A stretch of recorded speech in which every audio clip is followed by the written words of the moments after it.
Hey guys, welcome back. So, I'm not sure what we're going to do today. If we're going to do tarot or oracle, or if I'm just going to sit here and listen to my dogs bark. Oh, it has been a day. I don't know about the rest of everybody, but this day has not started out really great.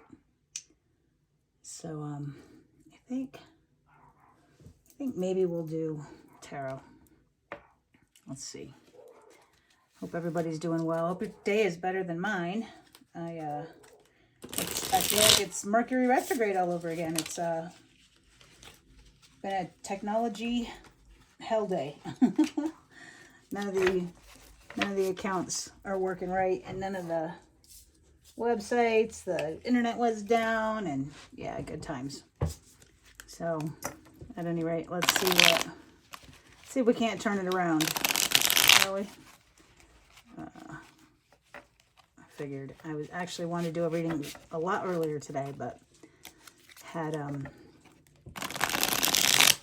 some distractions, and yeah. Anyway, we're here now, and that's all that matters, and timing is a thing, right? So let's see if we can't get some energy for today. What's happening today? Let's see if God, Spirit, Source, Creator can kind of give us some insight as to what's happening.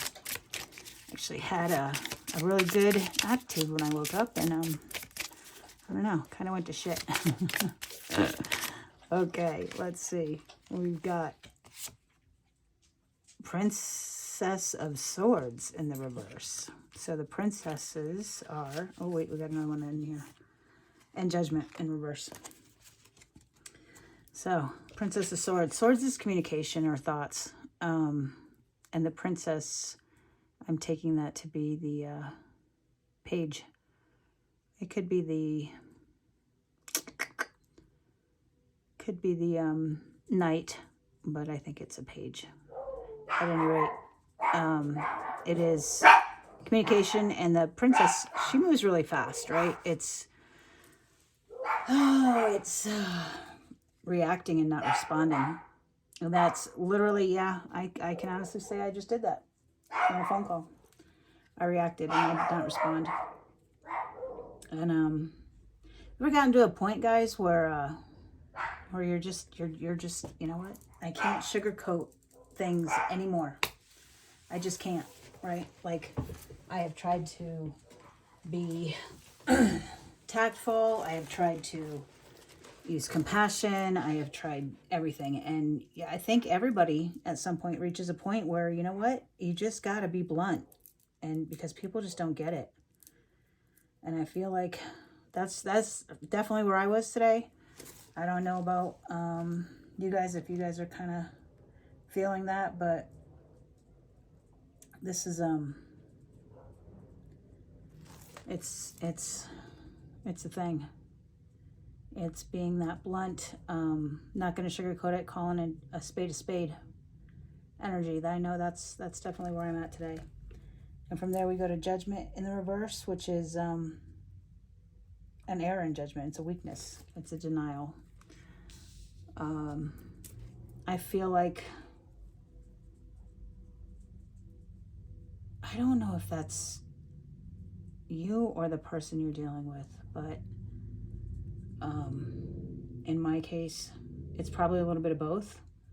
I've done my best to take responsibility for the things that I've done, and I'm sure there's many more things out there that I've forgotten about that I just, for whatever reason, haven't taken that responsibility. But I do know that I have taken responsibility for things that I definitely did not need to, and that really got under my skin today. So maybe that's what our denial or our reversal in judgment is. At any rate, that's the energy of the day, right? The frustrated, feeling unfair, tired of being the scapegoat. You know, scapegoat, it's a word that has been in my thoughts for a while now. It was probably the first word that I tried to evaluate when I started doing this word dissection, I guess you could call it, or code breaking in my other channel. The other channel is called Your Words, and I can link to it below. If anybody's interested, just let me know. But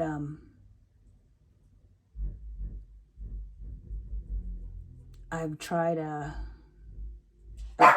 to not let myself be the scapegoat anymore. I don't know where you guys are at with that. Most empaths are scapegoats. They go ahead and take the blame just to save face, just to keep the peace. And yeah, I don't think that's where we need to be anymore, guys. We've done the work. We have done the gut-wrenching work. We have looked at ourselves in the mirror and seen the dark side and accepted it and taken responsibility for it, or at least tried to. And it's time for everybody else to do the same thing. You know, I am at my wit's end with it. I have reached a breaking point with it, and I'm just not gonna take it anymore. I feel like that old song, Twisted Sister, we're not gonna take it, right? It's funny. I was actually I had tickets to a Twisted Sister concert when I was younger. It would have been my first concert, and I lived in Connecticut, and the freaking thing got snowed out. Oh, it was awful. Now we got the Four of Pentacles. Now, yesterday we got this in the reverse, and today we've got it in the upright, and I still think it looks the same. But Four of Pentacles is stability, right? Fours are stability, and Pentacles is energy. So this is, it's looking for that long-term security, right? Not wanting to shake things up too much, unless, of course, you're not in a stable situation. But yeah, that's all we're really looking for, right? At the end of the day, I mean, even with the blame and the scapegoat and everything, we just want things to be stable. We just want, you know, why can't we all just get along? Those words, they crack me up. But I digress. Anyway, it's a yearning for that stability. And even, you know, we talked about yesterday how in the reverse it looks the same when it's not stable. So maybe we're starting to see the instability of what we once thought was stable. A lot of purple in these cards today, guys. A lot of crown chakra. A little bit of orange I see, but mostly purple. You know, talk to your guides. Ask your guides for the signs and the synchronicities to let you know that you're doing the right thing, or even to just get some support. You know, we're never alone. Even when we are alone, we're all one, right? That's if you throw an extra L in that word, alone, that's what you get, all one. We're all sharing a collective conscious, and things can seem stable when they're not, and they can seem unstable when they are. And I suspect that if you are used to things being unstable, then when they begin to stabilize, it's uncomfortable. And it's a level of discomfort that is not necessarily good, bad, or otherwise. It just is. You know, when you're used to things being a certain level of chaos, and that chaos is gone, it can be, I don't want to say triggering, but it can definitely feel uncomfortable. I know I have felt that lately. This is the first time that I have been in my own energy, and what I consider to be a healthier energy. And it's been peaceful, and it's been good, but it's been uncomfortable. I'm not going to lie, it's been uncomfortable. So what else have we got for messages today, guys? What else is happening? Three of Pentacles. This is balance. This is and again with the purple. I love that. Look at all the purple, guys. Look at all of it. It's Father, Son, Holy Ghost. It's mind, body, spirit. It's balance in all three of our consciousnesses. Not consciousnesses. Yeah. I don't even know what that was. What kind of word that was. But we have three etheric, or not etheric, three levels of consciousness. So there's the conscious that we're aware of, you know, the everyday 3D life. And then there's our subconscious, and that's the habits that we've created, and the, you know, things that we do day to day without even thinking about it. And then there is our superconscious, and that is our Christ consciousness. That is our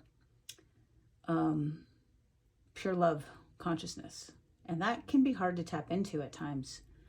And there's times that, you know, all three are required at different times. And when we live in this 3D world, we have to be aware of our subconscious and conscious decisions and motivations and so forth. But we try to stay in that Christ consciousness. And there's only been a few people in history that have been able to do that, namely Jesus, Buddha,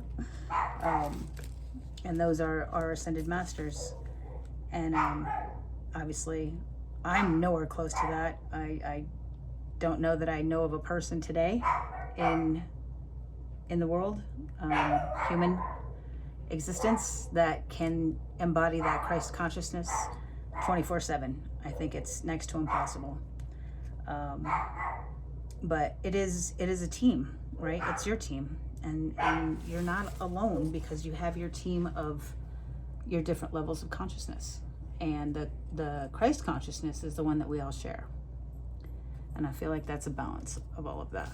Our community involvement, our balancing our needs and our wants and our desires, and just being aware, being present, and doing what's best for everybody involved. Where are we going, guys? We are going to the devil in reverse. I love it. Oh, the devil, self-imposed bondage. That is all in your head. That devil and those limiting beliefs are just that. They're beliefs. And we can choose to put them down and know that we are the only ones holding us back. There's nobody else. There's no more scapegoats, guys. No more. We may have been the scapegoat, but have we used others as a scapegoat in the past? You know, that's something to think about. This is knowing that you are where you are as a result of the choices that you've made, and making different choices. Choosing not to go up into your head and overthink things to death, or to make assumptions without finding out the true answers, or to not face the music. You know, that's knowing that you are the end-all be-all of all of the predicaments that you find yourself in, and taking that responsibility, and it's actually quite liberating when you do that. When you realize that there's nobody else to blame, not only does it can be somewhat disheartening in that you have to blame yourself, but it also gives you a level of power to be able to change it, because nobody put you here and nobody's holding you here. You can climb out anytime you want. And we're starting to realize that as a collective, I think. And that's like I said, it can be, it's a double-edged sword, because it means facing the music, but it also means I have the power to change it. And when we realize that, we can, there's no stopping us. There's no stopping us at all. So what is the outcome? Where are we going from here? We got a lot of cards there, but this is the only one that fell in the upright. We got the Magician. You create your own world, guys. And look at that. We still had purple throughout all these cards with the crown chakra. That white, that's your star chakra. We don't talk too much about star chakras. At least I don't, not on this channel. I've heard it mentioned. It is that superconscious. It is that Christ consciousness. And when we tap into that, and then our crown chakra beyond that, and we create from a place of love, which is green in the center, as above, so below, and the infinity symbol in her hair. I mean, my God, the world is your oyster, guys. The world is your oyster. Make it happen. You are the magician. You can cast a spell. I love freaking people out with that, because casting a spell is nothing more than wishing someone a good day. It's using your words to affect another person. That's all it is. It doesn't have to be abracadabra, you know, make $1 million appear out of the air. Although that would be nice. Don't get me wrong, that would be nice. But it can be as simple as have a nice day. And you've just cast a spell on someone. So, and now I got that song, Cast a Spell on You, from the Witches. What was that? Hocus Pocus. Oh my God, I love that movie. How hysterical. Bette Midler in that movie. Oh, I love it. And Sarah Jessica Parker. And oh my gosh, I can't remember the other actress's name. I love her too, though. She was on Sister Act. Yeah, I love movies and music. And I like being the magician. So know that it's all in your hands, guys. You have the power. You have the power to change it. You have the power to fix it. You might have got yourself here, but you are the only one that can get yourself out. You got to make that choice to stay out of your head. So I'm going to get a light card. Work your light, because that's the only way to eradicate. Wow, that came out quick. Trust your path. Guys, trust your path. If you knew you would be supported, what would you do? And this reminds me of a question that the Law of Attraction CDs had asked many, many times, which was, if you had enough time and money, if they weren't a thing, if there was no such thing as time or money, what would you do? It took me a long time to answer that question. I finally did. But has any of you, have you guys answered that question for yourselves yet? I mean, I guess first you gotta, I guess it's easier to trust your path when you know what the path is, right? When you're doing a puzzle, it's easier to do it if you're looking at the front of the box and you can see the big picture. But have you ever tried to do a puzzle without that? Oh, we used to do puzzles so much when I was little that was the challenge, right? We would try to do it without looking at the picture. And I'll tell you what, that is a challenge. Try that someday. I don't know if you guys are into puzzles or not, but try to do a puzzle without looking at the top. It's a challenge, I'm telling you. And you have to just trust that you have all the pieces, right? Because you might not. You never know. So I'm trying to look up this card in the book to see what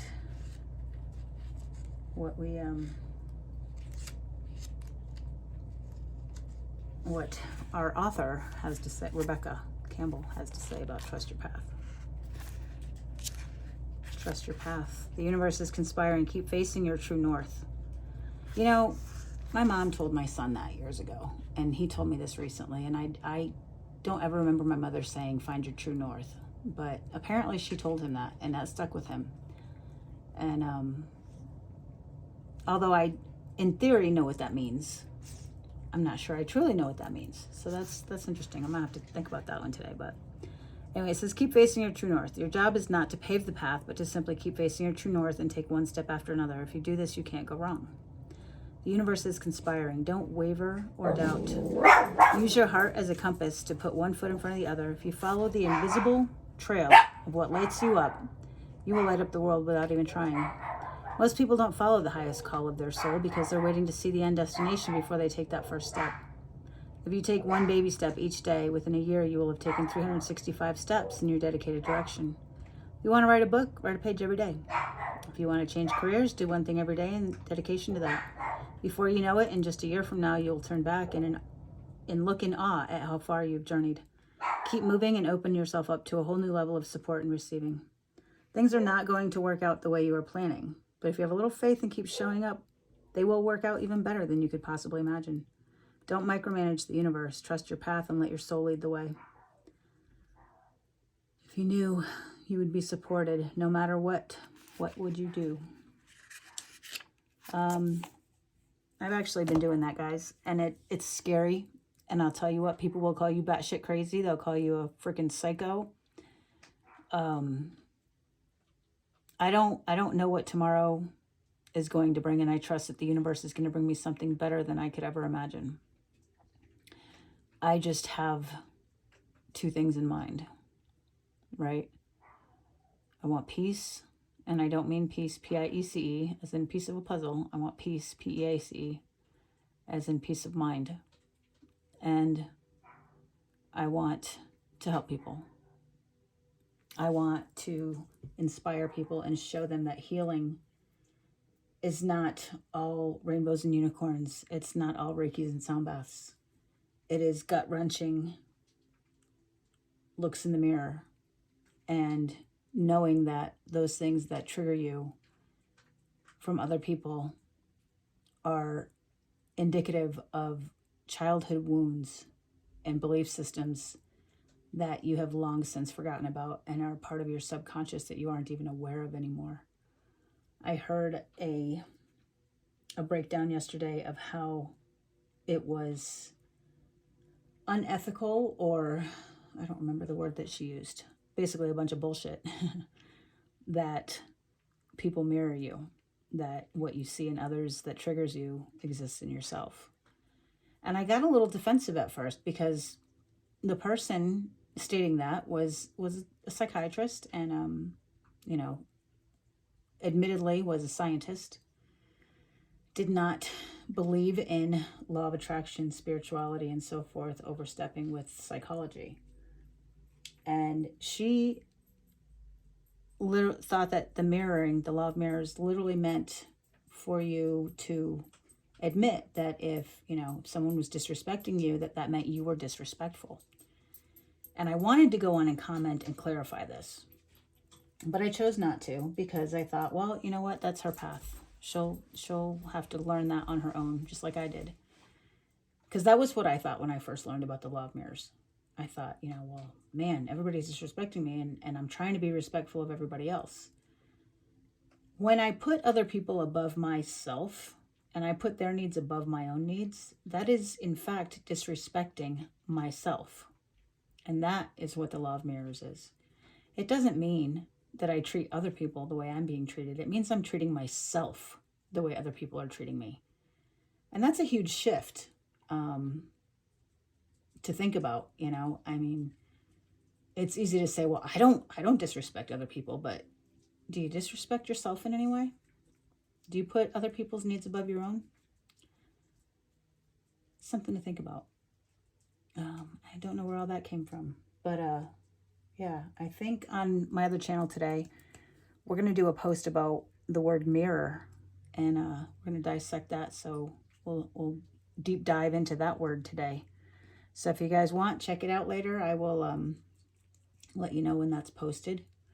In the meantime, remember, guys, trust your path and know that you're in the perfect place at the perfect time, in the perfect circumstances. And you got here as a result of your choices, and you can get out of here as a result of your choices. Or you can stay here. The choice is yours. It's all up to you, because you are, in fact, the magician, the librarian, the author, and the star of your own movie. So I'm going to leave it there, guys. You have a wonderful day, and I will see it on the flip side. Love and light.